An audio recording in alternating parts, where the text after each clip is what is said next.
ಇನ್ನು ಉದಯಗಿರಿ ಹಿಂಸಾಚಾರಕ್ಕೆ ಮುಸ್ಲಿಂ ಮುಖಂಡ ಮುಫ್ತಿ ಮುಷ್ತಾಕ್ ಪ್ರಚೋದನಕಾರಿ ಭಾಷಣವೇ ಕಾರಣ ಅನ್ನೋದು ಈಗ ಗೊತ್ತಾಗಿದೆ. ಇದಕ್ಕೆ ಸಂಬಂಧಿಸಿದ ವಿಡಿಯೋ ಒಂದು ವೈರಲ್ ಆಗಿದೆ. ಮುಷ್ತಾಕ್ ಸೇರಿ ಗಲಭೆಕೋರರಿಗೆ ಸಿಸಿಬಿ ಪೊಲೀಸರು ಬಲೆ ಬೀಸಿದ್ದಾರೆ. ಈವರೆಗೂ 8 ಆರೋಪಿಗಳನ್ನು ಬಂಧಿಸಿದ್ದಾರೆ. ಸೋಹೇಲ್, ರಹೀಲ್, ನವೀದ್ ಮತ್ತು ಜಬಿ, ಅಬ್ದುಲ್ ವಾಜೀದ್, ಸಾದಿಕ್ ಪಾಷಾ, ಅರ್ಬಜ್ ಶರೀಫ್, ಶೋಯಬ್ ಪಾಷಾನನ್ನ ಬಂಧಿಸಿ ವಿಚಾರಣೆಗೆ ಒಳಪಡಿಸಿದ್ದಾರೆ.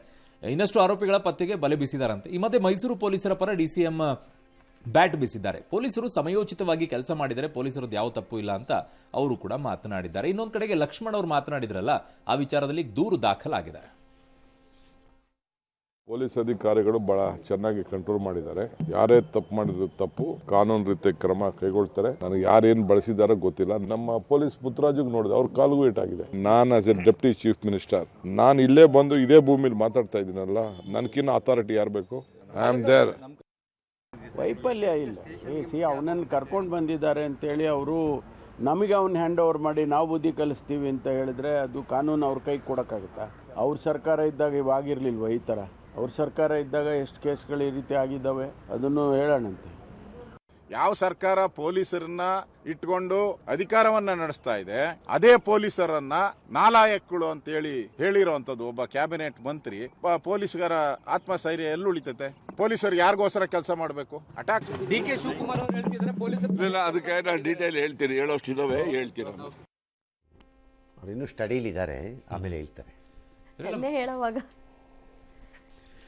ಪೊಲೀಸಿನವರ ಮೇಲೆ ದಾಳಿ ಮಾಡುವಂತಹ ಮನಸ್ಥಿತಿಯನ್ನು ಪ್ರವೃತ್ತಿಯನ್ನು ತೋರುವ ಯಾವುದೇ 2 ಕಾಲು 2 ಕೈ 2 ಕಣ್ಣು 1 ಮೂಗು ಇರುವವನನ್ನ ಕೋತಿ ಎಂದೇ ಪರಿಗಣಿಸಬೇಕು. ಪೊಲೀಸರ ಮೇಲೆ ಬುರುಡೆಯನ್ನು ಒಡೆದಾಕಬೇಕು ಅಷ್ಟೇ. If you are challenging the system should challenge them. Number 1. Parameshwar ಅವರ ಕಾಲ ಇವರ ಕಾಲ ಅಲ್ಲ, ಅವರ ಕಾಲವೋ ಇವರ ಕಾಲವೋ, ಅಲ್ಟಿಮೇಟ್ಲಿ ಒಡೆಸ್ಕೊತಿರೋದು ಸಿಸ್ಟಮು, ನೆನಪಿಟ್ಕೊಳ್ಳಿ ಅಷ್ಟೆ. ಇನ್ನು ಮುಸ್ಲಿಮರದ ವಿಚಾರದಲ್ಲಿ ಅವರು ಯಾರೋ ಪ್ರಚೋದನಾಧಿಕಾರಿ ಭಾಷಣ. ಏನು ಭಾಷಣ? ದೇವರಿಗೋಸ್ಕರ ನಮ್ಮ ತಲೆಯನ್ನೇ ಕತ್ತರಿಸಿ ಕೊಡುತ್ತೇವೆ, ನಮ್ಮ ಮಕ್ಕಳ ತಲೆಯನ್ನು ಕತ್ತರಿಸಿ ತಂದು ಇಡುತ್ತೇವೆ. ಇಡು, ನಿನ್ನಿಂದಾನೇ ಪ್ರಾರಂಭ ಮಾಡ್ಕೊಂಬಿಟ್ರೆ ಆಯ್ತಪ್ಪ.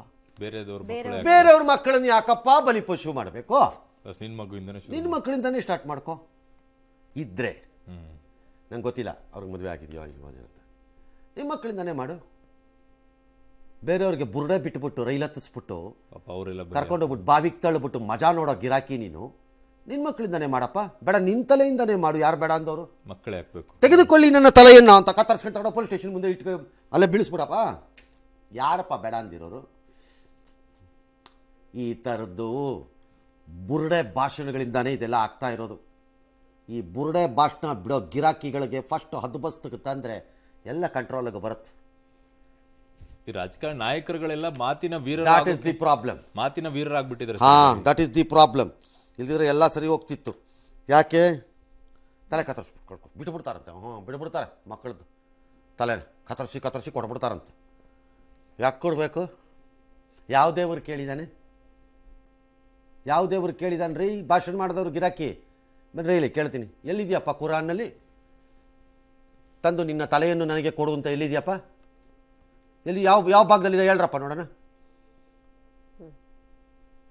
ಪಾಪಕೃತ್ಯ ಮಾಡಿ ಪಾಪಕೃತ್ಯವನ್ನೇ ದೇವರ ಕೆಲಸ ಎಂದು ಪರಿಗಣಿಸಿಕೊಂಡು ಹೋಗೋದಾದ್ರೆ ನೀ ಸೈತಾನ ಆಗ್ತೀಯ.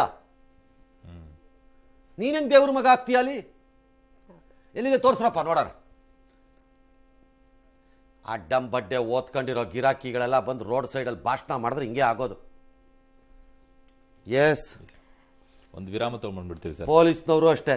ನೀವು ನಿಜವಾಗಲೂ ಧೈರ್ಯ ಇದ್ದರೆ, ನಿಮ್ಮ DCM ಹೇಳ್ದಂಗೆ ನೀವು ಸರಿಯಾಗೇ ಕೆಲಸ ಮಾಡಿದ್ರೆ ಹೆಡೆ ಮೂರಿ ಕಟ್ಟಿ ಗಿಡಕ್ಕೆ ನೇತಾಕಿ ಬಂದು ಮಾಡಿದವನನ್ನ ನಿಮ್ಮ ಮೇಲೆ ಅವನು ಯಾವನಾರು ಆಗಿರಲಿ, ಇನ್ಕ್ಲೂಡಿಂಗ್ ಹಿರಿಯ ಸಂಶೋಧಕರಾಗಿರುವ ರಾಜಕೀಯ ಸಂಶೋಧಕರಾಗಿರುವ ಲಕ್ಷ್ಮಣ್ ಅವರ ಆರೋಪವೂ ಸೇರಿದಂತೆ.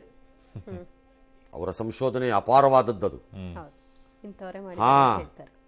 ಅದು ಭೂಶಾಸ್ತ್ರಜ್ಞರೆಲ್ಲ ಗಾಬರಿ ಬಿದ್ದೋಗೋ ರೀತಿಯ ಸಂಶೋಧನೆ ಅದು. ಮೈಸೂರಲ್ಲಿ ಬಿಜೆಪಿ ಅವರು ಇಲ್ವೇ ಇಲ್ವಾ ಸರ್? ಯಾರು ಬಿಜೆಪಿ ಅವರು ಸರ್? ಹಂಗಂದ್ರೆ ಅಲ್ಲ ಈಗ ಮಂಡ್ಯದಲ್ಲಿ ಹೋಗಿ ಕೇಸ್ ಕೊಡುವಂತ ಪರಿಸ್ಥಿತಿ ಬಂದಿದೆಯಲ್ಲ ಸರ್. ಮೈಸೂರಲ್ಲಿ ಇರೋರು ಯಾರು ಏನು ಇಲ್ವೇ ಇಲ್ವಾ ಅವರಿಗೆ? ಏನು ನಾಟಲ್ವಾ? ಅಥವಾ ನೀವು ಹೇಳ್ದಂಗೆ 30% ಬ್ರೇನ್ ಇಲ್ಲದೆ ಇರೋರು 30% ಬ್ರೇನೇ ಇಲ್ವೇ ಇಲ್ಲ ಅನ್ನೋ ರೀತಿಯಲ್ಲಿ ಕೊಳತೋಗ್ಬಿಟ್ಟಿರೋದು. ಬೆನ್ನು ಮೂಳೆ ಇಲ್ಲದೆ ಇರೋರು ಏನಿಯೋ ನೋಡೋಣ ಅದೇನು ಮಾಡ್ತಾರೆ ಅಂತ. ಬಟ್ ಅವ್ರದ್ದು ಸಂಶೋಧನೆಯನ್ನು ಸೇರಿದಂತೆ ಮಾಡಿ ಪೊಲೀಸ್ನವರು ಮಾಡಿ ನೇತಾಕಿ, ಆಗ ನಿಮಗೆ ಮಾನ ಮರ್ಯಾದೆ ಉಳ್ಕೊಳ್ಳೋದು. ಅದನ್ನು ನೆನಪಿಟ್ಕೊಳ್ಳಿ ಪೊಲೀಸರು. ಹಾಂ. ಎಸ್.